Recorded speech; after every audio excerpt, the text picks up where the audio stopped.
Hey guys, let's talk about everything you have to know about this UTTU Flash Gathering. I'm gonna show you the two best teams with the two best possible setup of cards, but first some general talk. They have changed the mechanic of us gathering booster packs.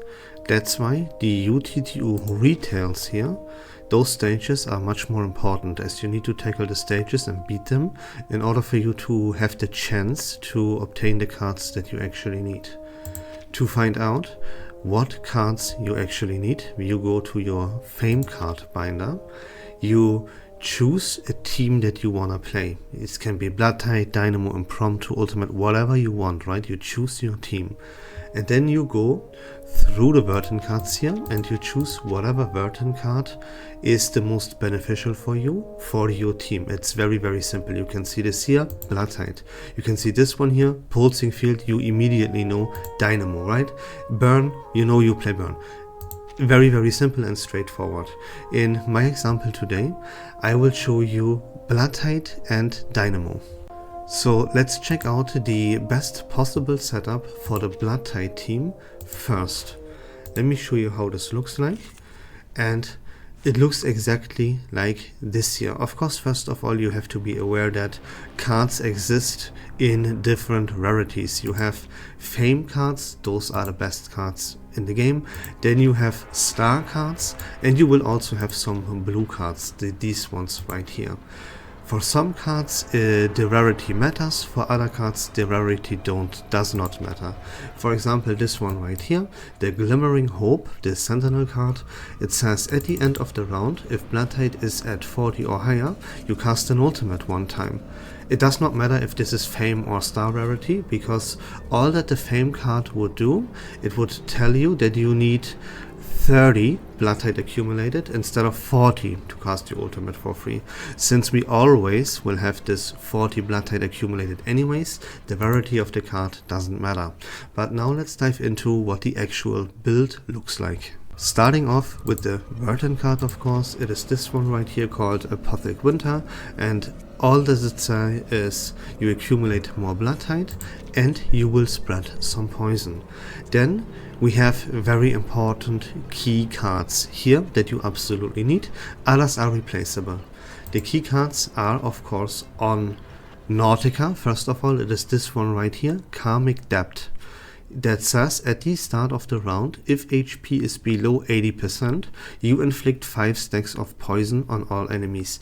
It is very important to inflict these stacks of poison at the start of the round. You will have to have this on Nautica, because she will be the only character that at the start of the round is in fact below 80% HP. You need to spread that poison immediately, and you will understand later why. The second card on Nautica doesn't matter.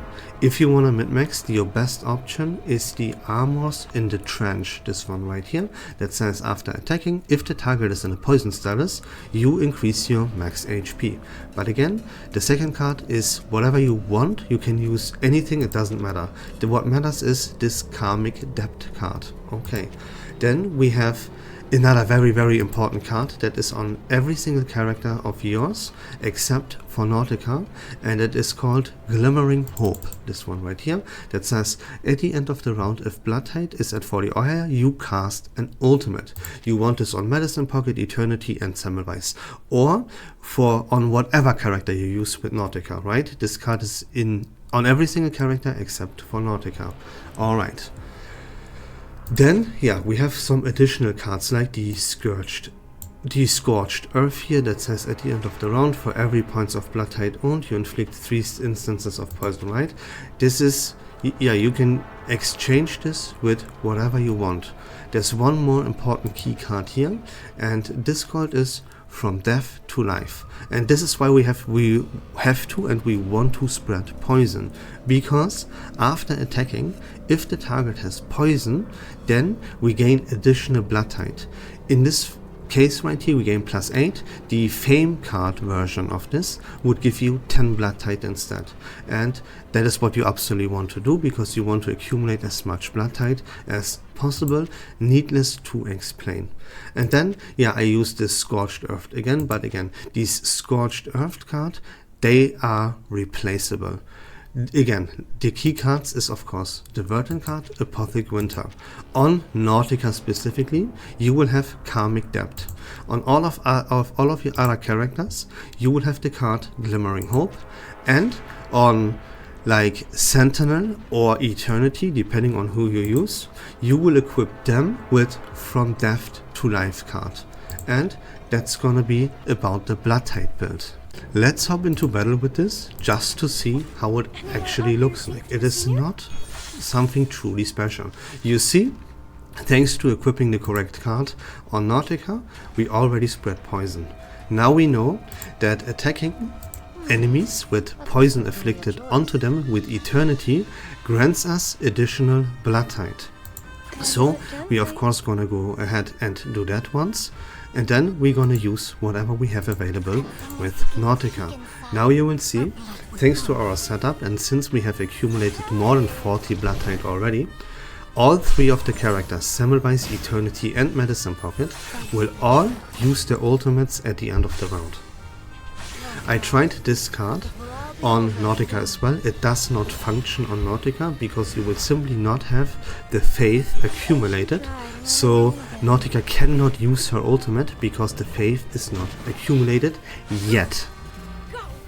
I tried everything to make this work actually, but it doesn't. So you equip the card on all of your other three characters.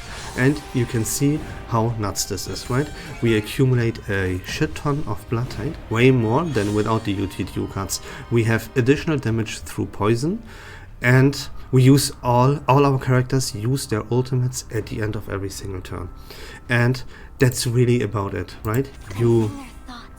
The only turn that matters is that very first one. After that, you just gonna go nuts, and Nautica ends on turn 2 as per usual, right? Let's watch this one more time. We go through our entire rotation. We accumulate a lot of Bloodtithe. We have over 70 Bloodtithe already accumulated, and yeah, all of our characters will use their ultimate now at the end of the turn. Not only Nautica, but of course Nautica, as you know how it is, ends the battle right there.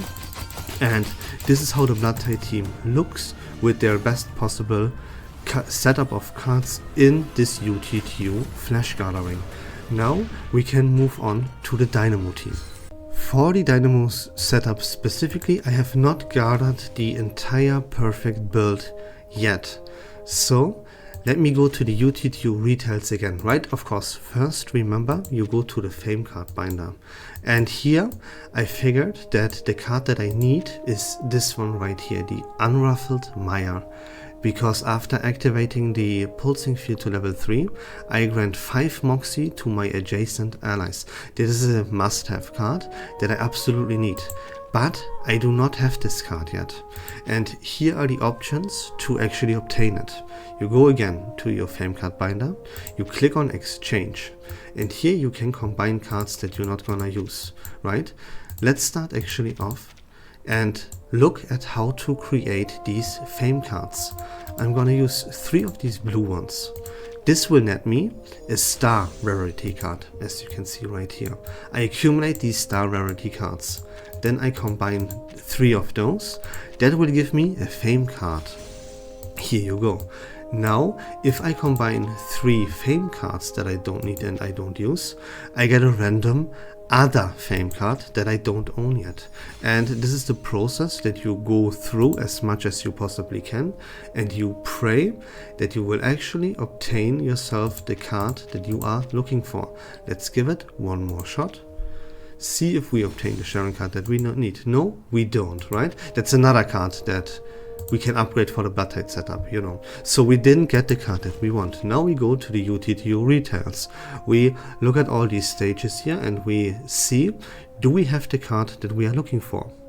The answer is no, right? If there's no card that you are looking for here, you can click on switch, which I will do in a second, and just refresh this selection without actually having to play a stage.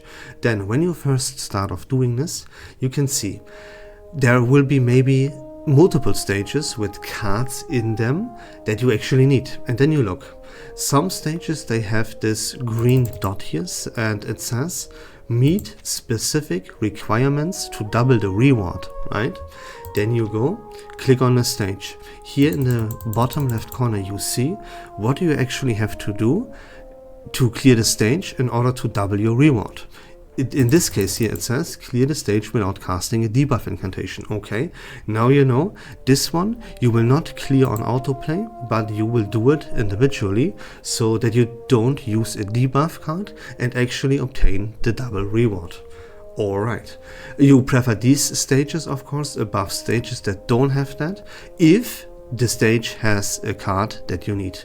In my case here, there is no stage with a card in them that I need. The card that I'm looking for is not here. So I do not want to play any of those stages. So I click on switch again. Game lagged out there a little bit. It took me a while. See, now I just refresh the selection without actually having to play the stage.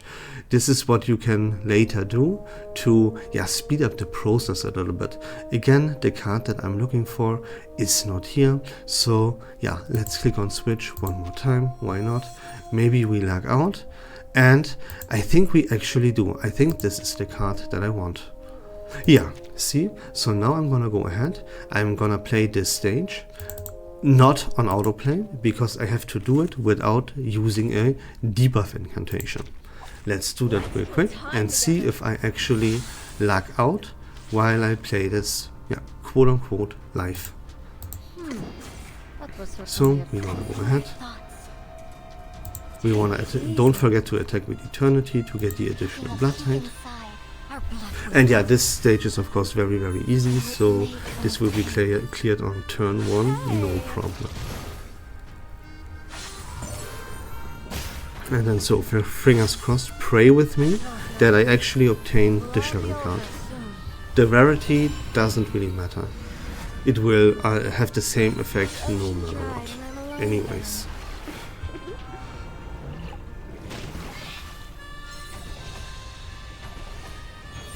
There we go, and we did it. We actually obtained the card. Now we can go and build the perfect setup for Dynamo. Here we have the setup for the Dynamo team. Let's go over it real quick. The version card that you use is this one right here called Goodbye Scene.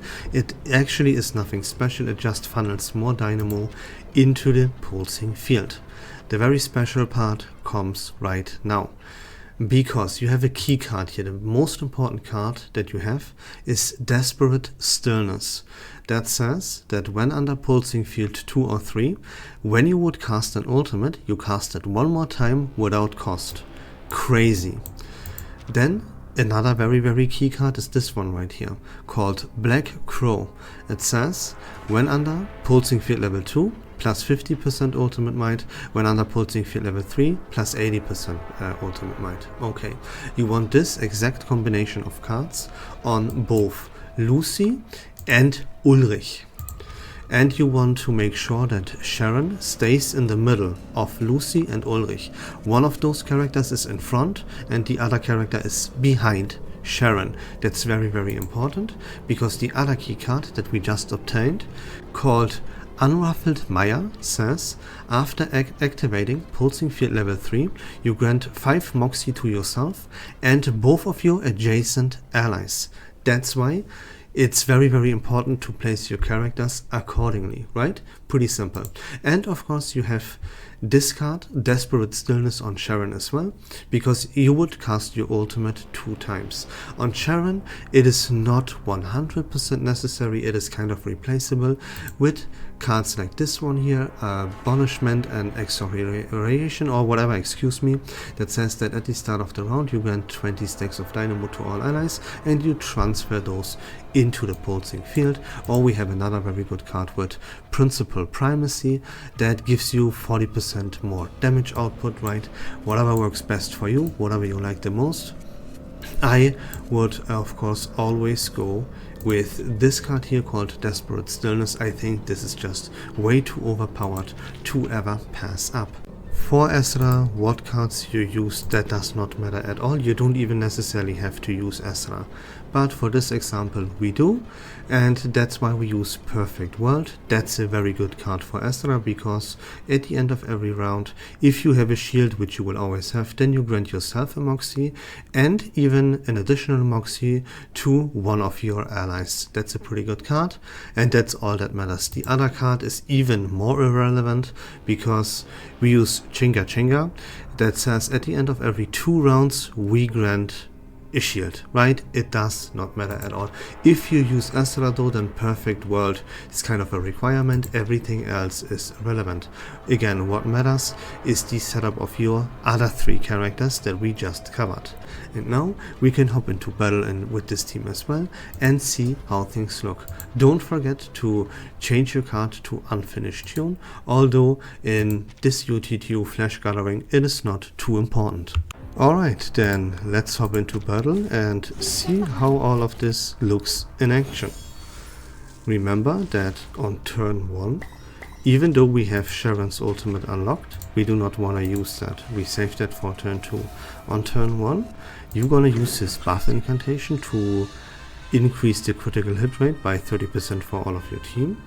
We're gonna use the amplified incantation for Lucy, and we're gonna activate both channels with Ulrich. And spoiler alert, turn 3 is hilarious, because all of our characters will have their ultimates unlocked, and they're gonna use their ultimates twice with buffs for critical hit rate and ultimate might and everything.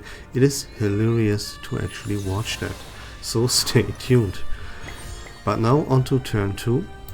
Here is where we want to use Sharon's ultimate. We want to use Ezra twice, so she accumulates and funnels her dynamos. And we're gonna use whatever we have available with Lucy. Enemy reaction predicted. Sacrifice holds meaning only in its warning. Life is delicate and easily. And then on turn 3, shit will hit the fan, you will see. In a second. Please cease resistance. Barrage.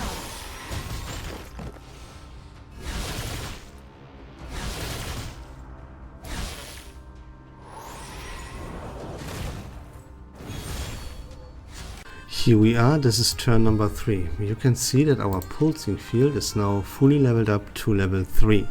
You can see all of our characters have their ultimates unlocked, again thanks to the cards, and now is where you wanna go completely apeshit. Sometimes the RNG can screw you a little bit over and you would have not enough incantations available to use your 4 AP as efficient as possible, so you could use the Unfinished Tune to create yourself incantations for Lucy. Just a side note. Okay, now what you're gonna do is you're gonna use Ulrich's ultimate, Lucy's ultimate, and then everything you have available for Lucy.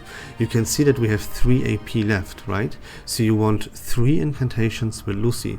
Sometimes you don't have that, and therefore use the Unfinished Tune in advance. In my case I have that, so I don't have to do that. So now Ulrich is gonna use his ult twice, Lucy is gonna use his ult twice. We could have used Ezra's ult twice if we wanted to, right? And yeah, it is just absolute obliteration. So enjoy. Queen to F6. A queen for a king.